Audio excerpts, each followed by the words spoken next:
Duh, gimana teman-teman? Ada apa? Ini Pak, ya Assalamualaikum warahmatullahi wabarakatuh. Waalaikumsalam warahmatullahi wabarakatuh. Ya, Gimana? perkenalkan nama saya Ira Asmi Ya, dari Pendidikan Guru Sekolah Dasar Universitas Peradaban. alhamdulillah. Ya, bagaimana? Ya, di sini saya ditugaskan oleh Ibu dosen untuk mewawancarai guru yang ada di lingkungan sekitar. Oke, siap. Kalau boleh tahu, nama Bapak siapa ya Pak? Nama Perkenalkan dulu boleh. Nama saya Rojikin.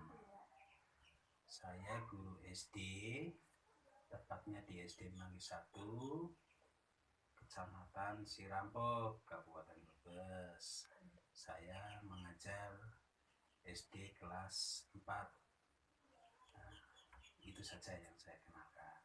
Iya, bolehkah saya bertanya-tanya tentang SD Manggis gitu Pak? Oh, boleh sekali, boleh sekali. Ya Pak. Apa yang harus dipertanyakan? Usia rata-rata di SD Manggis itu kira-kira berapa ya Pak?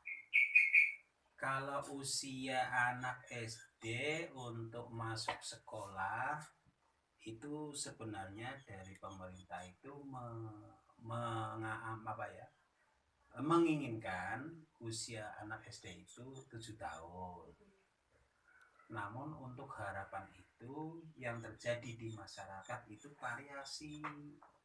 Ada yang inginnya orang tua itu 5 tahun masuk sekolah SD, ada yang inginnya kelas 5 usia 5,5 ingin masuk SD, ada yang 6 tahun masuk SD, ada yang 6,5 masuk SD, ada yang 7 tahun masuk SD. Jadi bervariasi sekali, tidak bisa diambil secara pasti usia 7 tahun atau 6,5 tahun rata itu tidak pasti, karena tahu sendiri untuk SD saat sekarang itu kan sekolah SD itu di mana-mana sudah ada, setiap kampungnya katakanlah satu kelurahan atau satu desa itu sudah ada 3 atau 4. Nah, maka ada sekolahan yang kebanjiran murid juga ada, yang kehausan murid juga banyak, sehingga ada sekolah yang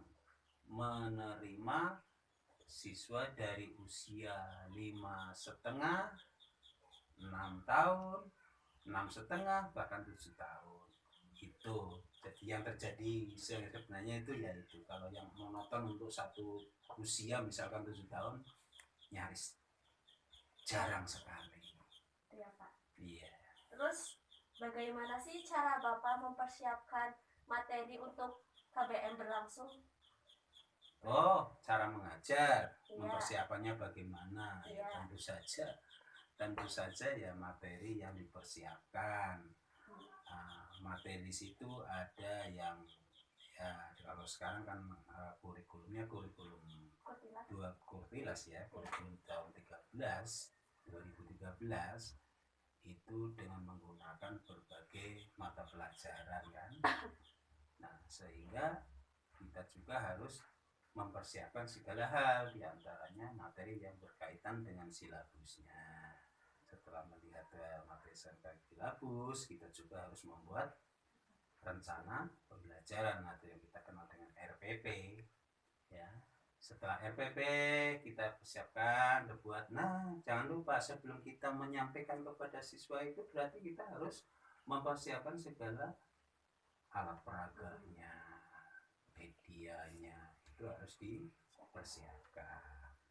Ya, jadi itu saja dari dipersiapkan materinya, alat peraganya, medianya, ya, itu RPP-nya juga harus dipersiapkan. Kayak tematik gitu ya Pak ya? Betul sekali. Temanya apa, subnya apa, sehingga harus yang di dalam bahasa Indonesia itu akan apa yang disampaikan, kaitannya dengan pelajaran PPKN itu apa, yang berkaitan dengan IPA itu apa, yaitu namanya bervariasi atau apa tadi yang kamu sebutkan tadi? Tema. Nah, tematiknya itu antara beberapa metode studi IPA, PKN, bahasa Indonesia itu saling berkaitan. Gimana lagi? Terus bagaimana sih metode mengajar yang Bapak gunakan? Sangat bervariasi metode yang saya lakukan, ya. Ada yang seharusnya dengan menggunakan lemparan pertanyaan-pertanyaan atau yang kita sebut dengan metode kuis. Kemudian ada yang kita kita memberikan pertanyaan-pertanyaan yang harus dijawab yang berkaitan dengan pelajaran itu, atau yang kita kenal dengan metode pertanyaan-pertanyaan yang bervariasi. Itu ada juga menggunakan permainan-permainan yang kita sebut dengan game. Nah, kalau kita mampu memberikan sambil membuka YouTube misalkan, kita berikan secara itu juga boleh-boleh saja. Jadi banyak sekali metode atau cara dalam mengajar itu, tidak hanya satu atau ceramah ya sudah kusam itu.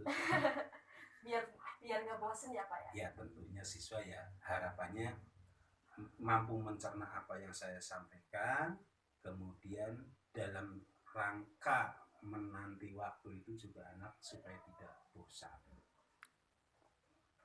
Terus bagaimana sih cara mengetahui tingkat pemahaman peserta didik terhadap materi yang Bapak sampaikan? Itu banyak sekali ya, banyak sekali.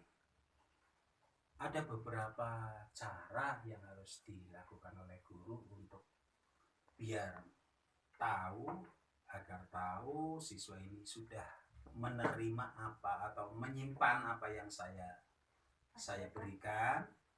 Katakanlah apa yang saya suap itu dia masuk apa enggak untuk mengetahui itu banyak sekali. Setiap pembahasan ya bisa digunakan pertanyaan lemparan ke segala arah. Misalkan saya sedang menjelaskan ini, bisa melemparkan ke arah sana. Misalkan sedang menjelaskan ke ini, bisa dilempar ke sana pertanyaan itu. Kemudian setelah itu kita misalkan dengan menggunakan metode tadi game, misalkan game dengan permainan gini. Setelah selesai, nah baru kita tutup dengan memberikan pertanyaan ke segala arah lagi. Nah, sehingga dengan menggunakan metode pertanyaan-pertanyaan itu yang saya lempar ke segala arah yang tidak menentu, maka anak yang tadinya tidak memperhatikan itu akan memiliki kesiapan. Nah, barangkali saya mau dilempar pertanyaan yang mungkin saya tidak bisa menjawab. Nah, sehingga dia dari segala arah itu akan memperhatikan apa yang tadi ditayangkan atau yang tadi diberikan atau yang tadi disampaikan. Terus apakah dalam proses pembelajaran terjadi penyimpangan perilaku peserta didik? Terus tanggapan Bapak ngapain gitu? Kayak nasehatin apa gitu? Penyimpangan ini banyak sekali yang dilakukan oleh siswa ketika sedang mengikuti pembelajaran. Misalkan yang menurut Anda pernah mengalami atau melihat, itu penyimpangannya seperti apa? Ya, yang sering ya pas waktu itu kayak berantem gitu, cuma nggak tonjok-tonjokan kayak wadah-wadah. Oke. Memang banyak sekali terjadi ketika pertengkaran ya, itu kita ambil saja kalimat pertengkaran. Pertengkaran itu bisa terjadi kapan saja, di mana saja, tempat di luar tempat, di luar sekolah, di luar dalam ruangan, atau mungkin di mana saja itu bisa terjadi. Nah, ini kan yang dipertanyakan saat pembelajaran berlangsung. Ya, tadi anak bertengkar saat guru sedang menyampaikan pembelajaran, itu pasti terjadi. Ada. Tidak semuanya sih. Pasti ada saja yang terjadi, karena terjadinya mungkin dari beberapa jam yang lalu, atau sebelumnya masuk sekolah, atau kejadiannya itu di rumah, sehingga muncullah kedendaman, sehingga kedendaman itu baru ketemu di ruang kelas. Nah, maka dia akan mencurahkan kemarahan itu di dalam kelas. Itu bisa terjadi ya. Itu berarti penyimpangan saat terjadi saat pembelajaran itu berlangsung. Nah, bagaimana cara mengatasinya? Kalau memang guru itu tahu, atau mungkin guru itu tahu dari temannya, laporan bahwa temannya ini si A sedang bertengkar dan sebagainya. Nah, maka guru harus selalu respon, ya, cepat respon. Terus anak itu kita ambil dulu. Jangan melanjutkan pembelajaran, karena melanjutkan pembelajaran kalau sedang ada sesuatu, ini tidak ada fungsinya, tidak bermanfaat. Ya, ini selesaikan dulu permasalahan. Ada permasalahan si anak ini dengan ini sedang melakukan pertengkaran dan sebagainya. Kita ambil dulu. Tempatnya mau di mana? Bawa dulu ke kantor atau di tempat lain yang lebih enak.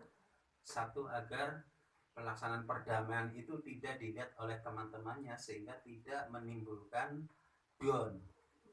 Jadi penyelesaiannya dengan baik, dengan tenang, ya, sehingga penyelesaian itu terjadi dan anak tidak mengalami permasalahan psikis, ya, mungkin rasa malu, takut, kecewa dan sebagainya, itu tidak akan terjadi seperti itu. Jadi bisa diselesaikan dengan namata. Namata itu berarti guru, dua siswa. Nah, sehingga bisa terjadi islah dengan baik, hasilnya juga akan baik. Baru kembali ke kelas, ya, sudah selesai, tidak ada masalah. Nah, bisa sampaikan kepada siswa-siswa itu tidak ada masalah. Dah, kita lanjutkan mengulas kembali pelajaran selanjutnya, pelajaran berikutnya untuk melanjutkan ke waktu secara berjalan. Mungkin itu saja ya Pak untuk pertanyaannya. Mungkin Bapak mau beri motivasi apa gimana gitu buat saya sendiri biar jadi guru yang profesional gitu. Oke. Harapan saya untuk jadi guru profesional itu sangatlah mudah jika kita mampu memahami, sangat sulit apabila kita tidak mau mempelajari. Ya.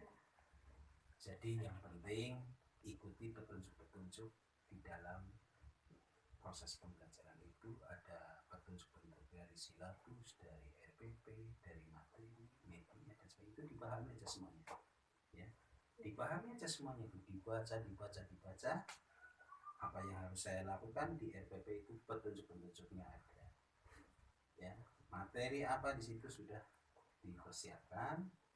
Nah, bagaimana cara mengolahnya? Metode apa yang harus saya jalankan? Nah, sehingga kamu akan mampu menyampaikan pembelajaran dengan baik. Itulah yang dianggap guru secara profesional. Ya, mudah-mudahan kamu pasti bisa. Amin. Udahlah, segitu aja, kurang lebihnya mohon maaf. Maaf mengganggu waktunya ya Pak ya. Oke, terima kasih banyak. Tidak akan mengganggu, tidak apa. Kalau memang ada pertanyaan silahkan ditanyakan. Kalau mampu saya jawab. Kalau nggak mampu saya tunda untuk mencari tahu, baru saya akan sampaikan kepada kalian semua. Pak izin dulu. Assalamualaikum warahmatullahi wabarakatuh. Waalaikumsalam warahmatullahi wabarakatuh.